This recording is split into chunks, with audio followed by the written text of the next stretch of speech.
मैं एक जवान और खूबसूरत लड़की थी। हम बहुत गरीब थे। हमारे मोहल्ले में एक अमीर आदमी ने मेरे मम्मी पापा को 2 लाख रुपए दिया और शादी करके मुझे अपने घर ले गया। मेरे 7 देवर थे। मैं अपने ससुराल में अकेली औरत थी। इस घर में रिवाज था कि मैं हर रात अपने अलग अलग देवर के साथ एक रात गुजारूं। हर रात मेरे लिए तकलीफ भरी होती थी। इन सब से तंग आकर एक दिन मैं अपने घर से भाग गई। रास्ते में एक ऑटो ड्राइवर मिला और वो मुझे अपने घर ले आया। रात हुई तो अचानक मेरे 5 देवर। मेरी रोजी रोटी का जरिया ऑटो है, मैं जिसे चलाकर अपना और अपने घर वालों का पालन करता हूँ। एक दिन सुबह सुबह एक पति पत्नी मेरे पास आए और बोले, बस स्टेशन तक जाना है। सवारी अच्छी थी, किराया भी ज़्यादा बनता था, तो मैंने हामी भर ली और उन्हें बस स्टेशन तक ले गया। पति पत्नी को उतार कर मैं मुड़ने वाला था कि सामने से एक लड़की आती दिखाई दी। इस ख्याल से जैसे कहीं जाना होगा, मैंने अपना ऑटो रोक दिया। लड़की की उम्र 24 साल के करीब रही होगी। उसने लाल शादी के जोड़े पहन रखा था और उसकी चाल में घबराहट और लड़खड़ाहट थी। मैंने देखा तो वो मेरे करीब आकर रुक गई। बिना कुछ कहे ही मेरे ऑटो में बैठ गई। मैंने भी सोचा शायद रोड तक जाना होगा, तो मैंने ऑटो स्टार्ट कर दिया। रास्ते भर मैं उसे शीशे में देखता रहा। थोड़ी ही देर में बस स्टेशन के भीड़ से दूर आ गए। मैंने ऑटो रोके बिना ही उससे पूछा कि आपको कहाँ जाना है। मेरे पूछने के बाद भी उसने कोई जवाब नहीं दिया और हाथों में पड़ा शॉपर सीने से लगाकर बैठ गई। ये उसका सिर्फ सामान ही था जो मैंने उसके पास देखा था। मैंने जब सवाल दोहराया तो बोली, और आगे ले चलो। मुझे लगा शायद शहर में नई नई आई है, इसीलिए जगह का पता नहीं है। शायद जगह देखकर इसे याद आ जाए। और मैं अपनी ऑटो लगातार चला रहा था, यहाँ तक कि रोड भी खत्म हो गया।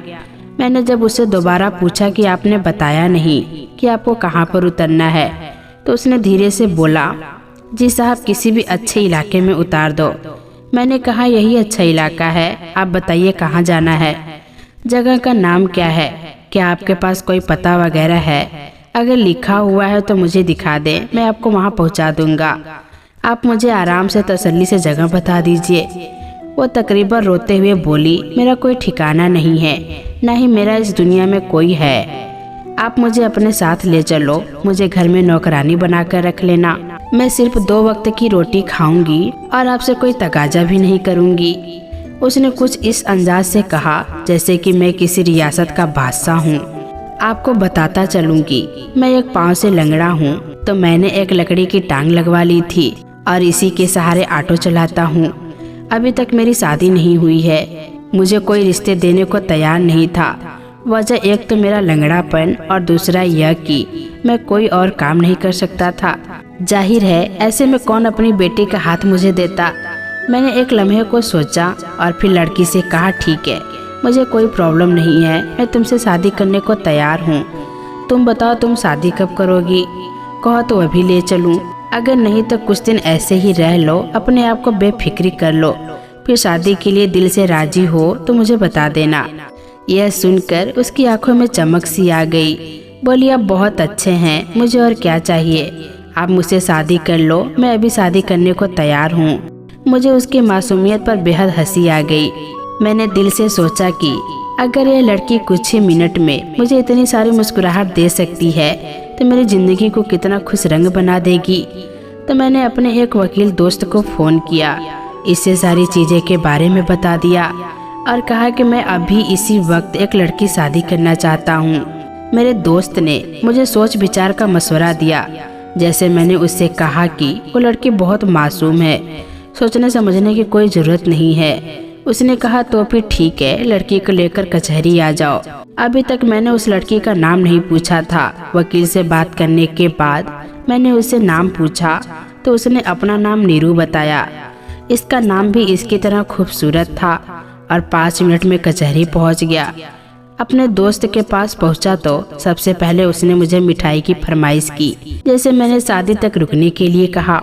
फिर उसे बताया कि मैं इस लड़की शादी करना चाहता हूँ। वो मुझे अपने ऑफिस में ले गया, कुछ जरूरी इंतजाम किए, चाय पानी का बंदोबस्त किया, अपने कुछ दोस्तों को भी बुलाया, साथ ही शादी वाले रजिस्टर का भी बंदोबस्त किया गया। और ऑफिस में 3 या 4 दोस्त बैठे थे। मेरा शिद्दत से जी चाहा कि नीरू के पास कोई चादर वगैरह होती तो वो ओढ़कर बैठे, मगर इसने लहंगा पहन रखा था लेकिन दुपट्टा इसके पास नहीं था। खैर मैंने जैसे तैसे बर्दाश्त किया और उसकी लंबी चोटी कमर पर लहरा रही थी। मेरे दोस्त ने इसे एक और सवाल किया कि वो कुंवारी है या नहीं, तो उस पर वो चुप सी हो गई और उसने शर्म से मुंह नीचे कर लिया। तो मेरे दोस्त ने उससे कोई दूसरा सवाल नहीं पूछा। बाकी के इंतजाम के बाद हमारी शादी हो गई। हम पति पत्नी के बंधन में बंध गए। इस लम्हे मुझे लगा जैसे अचानक मेरी अहमियत सबकी नज़रों में बढ़ गई हो। गांव के जो लोग कहते थे कि मुझे कोई भी अपनी लड़की नहीं देगा, जब वो मेरे साथ नीरू को देखेंगे तो हैरान हो जाएंगे। मैंने सोच लिया था कि मैं अगले ही दिन ऑटो से छुट्टी करूंगा और इसे अपने गांव लेकर जाऊंगा, अपने रिश्तेदारों से मिलवाऊंगा और साबित करूंगा कि मेरे नसीब में ऊपर वाले ने मुझसे ज़्यादा खूबसूरत औरत लिखी थी, जो कि देखने में लाखों में एक थी। शादी के बाद के जज्बात ही और होते हैं। मुझे नीरू से एकदम मोहब्बत महसूस होने लगी।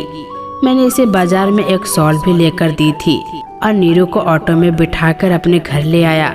घर आकर मैंने इसे अपने हाथों से चाय बनाकर पिलाया। चाय पीकर वो ताजी और खुश हो गई थी, मगर मैं भी थका हुआ था। शादी की खुशी इतनी थी कि मैं अपनी थकावट भूल गया। मैंने इसे कहा तुम यहीं बैठो, मैं तुम्हारे लिए जोड़ा लेकर आता हूँ। मैं फटाफट बाजार गया। जमा पूंजी का तकरीबन आधा हिस्सा मैंने नीरू के कपड़े खरीदने के लिए लगा दिए और खाने पीने के चीजों पर लगा दिया। चीजें लेकर घर आया तो वो मेरे इंतजार में बैठी थी। मैंने इसे कपड़े दिए और कहा कि हाथ मुंह धोकर आ जाओ, तब तक मैं खाना वगैरह देखता हूँ। उसने हाँ में सर हिलाया और कपड़े लेकर नहाने चली गई। जब नहा कर निकली तो उसका रूप निखर गया था। मैं तो उसे देखता ही रह गया। वो पहले से भी कहीं ज्यादा खूबसूरत लग रही थी। मैंने उसे नजर भर के देखा तो वो शर्मा गई। मुझे लग रहा था जैसे किसी फकीर को परी मिल गई हो। मैंने उसे अपने हाथों से खाना खिलाया और अपनी मोहब्बत दिखाई तो वो भी काफी खुश नजर आने लगी।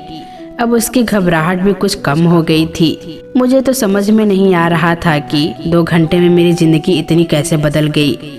ऐसा लगता था मैं कोई ख्वाब देख रहा हूँ। मेरा कमरा जिसमें मैं अकेला रहता था, उस कमरे में मेरा हमसफर भी आ गया था। उस दिन मुझे लग रहा था कि जैसे मैंने दुनिया की सबसे बड़ी खुशी हासिल कर ली हो। हमारी रात और हमारे दिन खुशियों में डूबे हुए थे। मैंने नीरू का नाम अनु रख दिया था। मैं जब भी उसके खानदान का पूछता तो वो टाल देती या वो कुछ ऐसा कह देती कि मैं दोबारा पूछने की जरूरत ही नहीं करता। मैं इसे अभी बेचैन या परेशान नहीं करना चाहता था, तो मैंने भी ज्यादा जोर नहीं दिया। मैं अतीत के बारे में ज्यादा सोचने वाला इंसान नहीं था। मैंने हम दोनों के रिश्ते पर ज्यादा ध्यान नहीं दिया। एक दिन मैं नीरू को घुमाने फिराने पार्क ले गया। उसने बताया था कि इसका ताल्लुक किसी और धर्म से है, जहाँ अजीबोगरीब रस्म रिवाज है। वो बहुत कम ही अपनी बस्ती से बाहर गई थी, तो उसने इस शहर को भी नहीं देखा था, बल्कि मैं ही उसका दिल बहलाने पार्क में लेकर गया। वो वहाँ जाकर बहुत खुश हुई। उसने यह चीज़ पहली बार देखी थी। मैंने इसे अलग अलग झूले दिखाए, मगर वह झूले पर बैठने से डर रही थी। पार्क में घूमने फिरने के बाद हम एक ढाबे पर बैठे हुए थे कि एक आदमी हमें बार बार घूर रहा था। मैंने देखा उसकी दिलचस्पी मुझसे ज़्यादा नीरू में थी, लेकिन मैं लड़ने झगड़ने के मूड में नहीं था। शहरों में यह बातें आम होती है, मगर अब उसका घूरना बर्दाश्त से बाहर होता जा रहा था और उसकी हरकतें भी पहले से ज़्यादा अजीब हो गई थी। वो फ़ोन पर कुछ लिख रहा था। थोड़ी देर बाद उसने फ़ोन कान से लगाया और बोला, आप कहाँ हैं? आपके लिए बहुत बड़ी खुशखबरी लाया हूँ।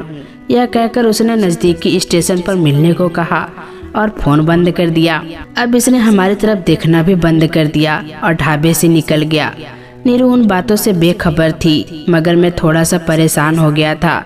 न जाने उन लोगों की क्या नीयत है। हमने जल्दी से खाना खाया। मैं उसे लेकर ढाबे से बाहर निकल आया और अपने घर की तरफ चल दिए। रास्ते में मैंने महसूस किया कि कोई हम दोनों का पीछा कर रहा था, मगर मैं जैसे ही पीछे मुड़कर देखा तो मुझे सब कुछ नॉर्मल लगा। मैं समझ नहीं पाया कि कौन मेरा पीछा कर रहा है। हम तकरीबन 1 घंटे में अपने घर पहुंच गए। घर पहुंचे तो शाम का वक्त हो रहा था। नीरू को घर में ही छोड़कर मैं थोड़ी देर के लिए बाहर चला गया।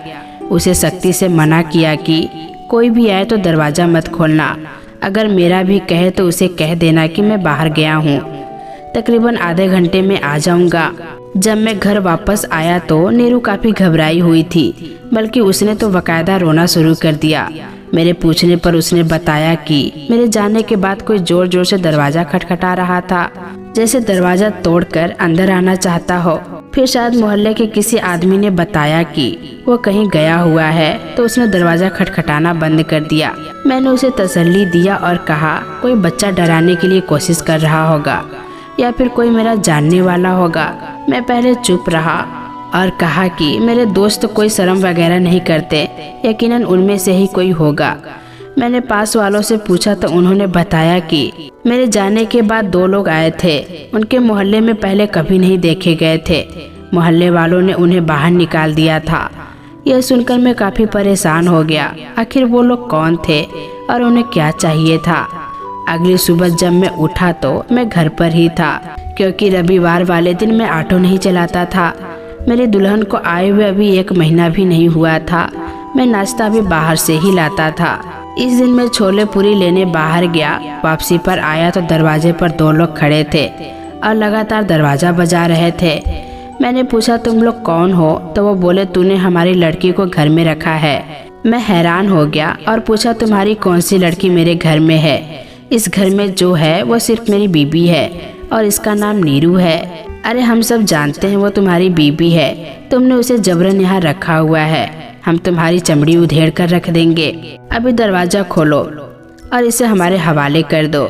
उन लोगों का हुलिया भी औरतों जैसा था। सर पर चोटियां बंधी हुई थी और गले में अजीबोगरीब पैंडल डाले हुए थे। मैंने उनकी बदमाशी देखी तो मुझे भी गुस्सा आ गया। मैंने छोले पूरी साइड पर रखे और बाजू चढ़ाकर बोला हिम्मत है तो ले जाकर दिखाओ मेरी बीबी को। यह मोहल्ला मेरा है, सब लोग यहाँ मुझे जानते हैं। अगर ज्यादा चूचा की तो ऐसा पिटवाऊंगा कि वापस अपनी टांगों से नहीं जाओगे। मेरा यह कहना था कि उस शख्स ने मुझे गिरे वान से पकड़ लिया और बोला तुम्हारी इतनी हिम्मत, शायद तुम मुझे जानते नहीं हो। मेरा नाम बाली है और मेरे नाम से बड़े बड़े लोग कांपते हैं। मैंने कहा हाँ, मुझे भी तुमसे कोई डर नहीं लगता है, जो करना है कर लो, मैं तुमसे डरता नहीं हूँ। हमारी लड़ाई और शोर सुनकर मोहल्ले के लोग भी जमा हो गए थे। ये लोग दंगा फसाद मचा रहे थे तो किसी ने पुलिस को खबर कर दी थी। थोड़ी ही देर में पुलिस हमारे दरवाजे तक आ गई। मुझे बहुत अजीब लग रहा था, मगर उन लोगों का कोई और हाल भी नहीं था। पुलिस वाले के आते यह लोग डर गए और भागने लगे, मगर पुलिस ने घेर लिया और पूछा तुम लोग इन शरीफ आदमी को क्यों तंग कर रहे हो।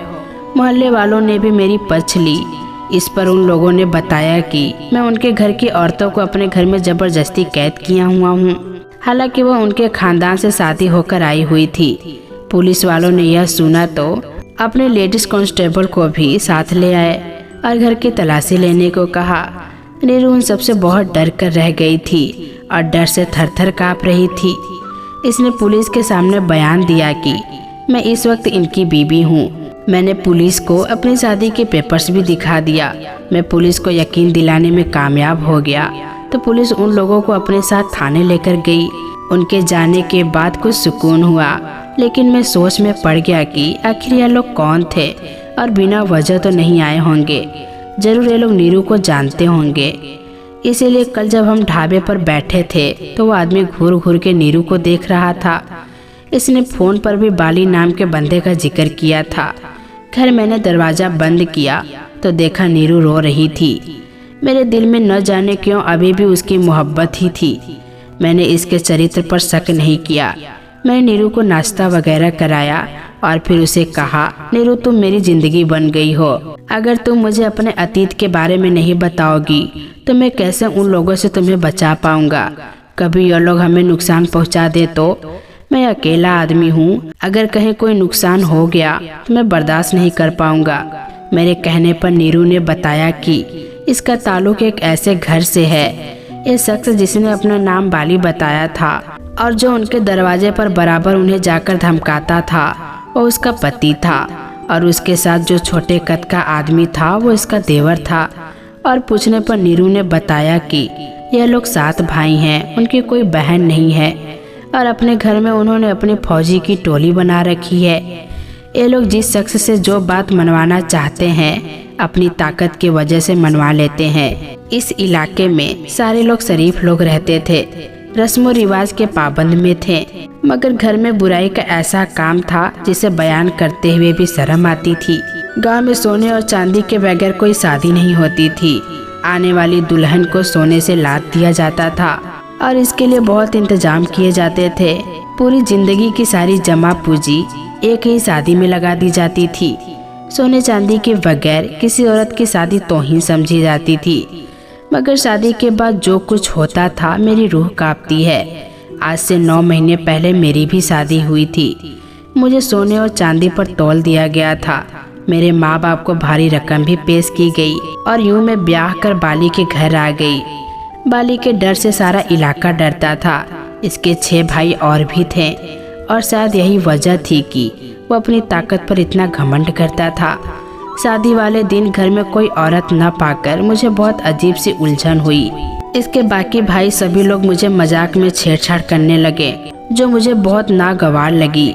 मैं अपने इलाके की रिवायत को जानती थी और मुझ पर यह फर्ज था कि मैं अपने देवर और पति की भी सेवा करूं, बल्कि उनके मजे का भी जरिया बनूं। लेकिन न जाने क्यों मेरा दिल यह गवारा नहीं करता था। मुझे उनकी बातें बहुत नागवार लग रही थी। इस दिन तकलीफों का एक नया सिलसिला शुरू हो गया जो खत्म होने का नाम ही नहीं ले रहा था।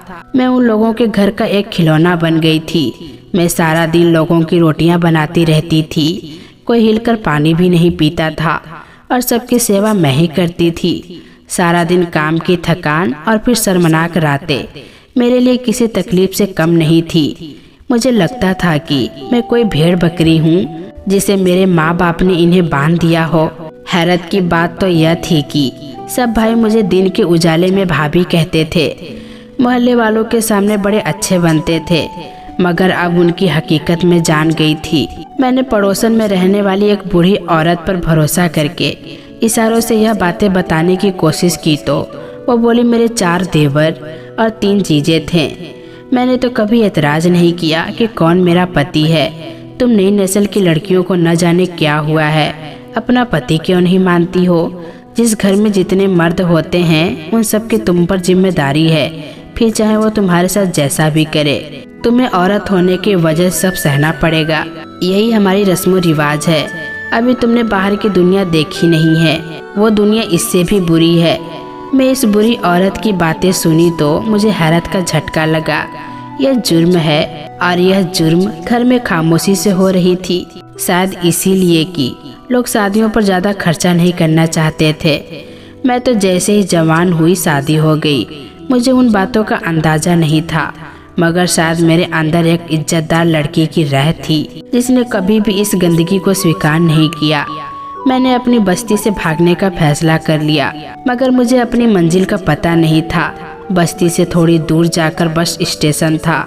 बस का सफर अच्छा खासा लंबा था। मैं बेफिक्री से बैठ गई कि कम से कम अपनी बस्ती से तो दूर निकल जाऊंगी। इसी बस्ती में एक नौजवान जोड़ा बैठा हुआ था। आदमी के चेहरे पर दाढ़ी थी, जबकि औरत ने दुपट्टा ओढ़ रखा था। मैं उन्हें ध्यान से देख रही थी। मैंने देखा सामने वाले सीट पर बैठा एक शख्स जो इस दुपट्टे वाली औरत को देख रहा था। उसके पति का नजर जब इस आदमी पर पड़ी तो वो गुस्से से पागल हो गया। उसने इसे सुना दी और बस का सारा भीड़ इस पर चढ़ गया। अरे इलाके में औरतों को शेयर करना फक्र समझा जाता है कि कोई मर्द किसी औरत में दिलचस्पी ले तो उसे पैसों के लिए दूसरे मर्द के हवाले भी कर दिया जाता है। मेरे लिए इस आदमी का यह रवैया उम्मीद की किरण थी। मुझे मालूम करने पर पता चला कि यह इंसान बहुत अच्छे और शरीफ होते हैं, जो अपनी औरतों का कितनी हिफाजत करते हैं। तभी जब मैं आपके ऑटो पर बैठी तो मैंने कहा था किसी अच्छे इलाके में मुझे उतार दें, और फिर जब आपसे मिली तो मुझे लगा कि आप शरीफ इंसान हैं। और यकीन मानिए, मैं बाली से जो कल लड़ाई की, मेरे लिए इससे बड़ी कोई बात नहीं है। मुझे ऐसा एहसास हुआ कि मैं आपकी गुलाम बन गई हूँ। उम्र भर आपको अपने सर का ताज बनाकर रखूंगी। ऊपर वाले के लिए मेरी गलतियों को माफ़ कर दीजिए। मैं कभी आपका एहसान नहीं भूलूंगी। यह कहकर उसने अपना सर मेरे कदमों में रख दिया। मेरे हाथों को चूमने लगी और बेइंतहा रोते हुए बोली, मैं सारी जिंदगी आपके नाम पर जीऊंगी, आपके नाम पर मरूंगी, कहो तो जान भी दे दूंगी, लेकिन ऊपर वाले के लिए मुझे खुद से अलग मत करना। यहाँ आकर इस घर में मुझे जो सुकून मिला है वो सुकून शायद मुझे कभी नसीब नहीं होती। मेरी आंखों में बहुत आंसू आ गए और वाकई नीरू की सोच बहुत बड़ी थी और उसने मुझे यकीन दिलाया कि मैं इसकी सच्चाई की कदर करूँगा, मैं इसे कभी भी नहीं छोड़ूंगा। वह मेरी बीबी है, मेरी इज्जत है और हमेशा रहेगी। यह सुनकर वो खुशी से निहाल हो गई। इसके बाद मैं इसे अतीत भुलवाने की कोशिश की और वह अपने अतीत को भूल चुकी थी। इसके आने से मेरा नसीब ऐसा खुला कि मैं ऑटो से सीधा बस ले लिया। अब मेरी अच्छी खासी आमदनी है, रोज रोज मेरे कमाई बढ़ते जा रहे हैं। अगर मैं उसे दूर कर देता तो यकीनन वो पत्थर दिल हो जाती और अच्छे इंसानों से उसकी उम्मीदें ख़त्म हो जाती और दूर चली जाती।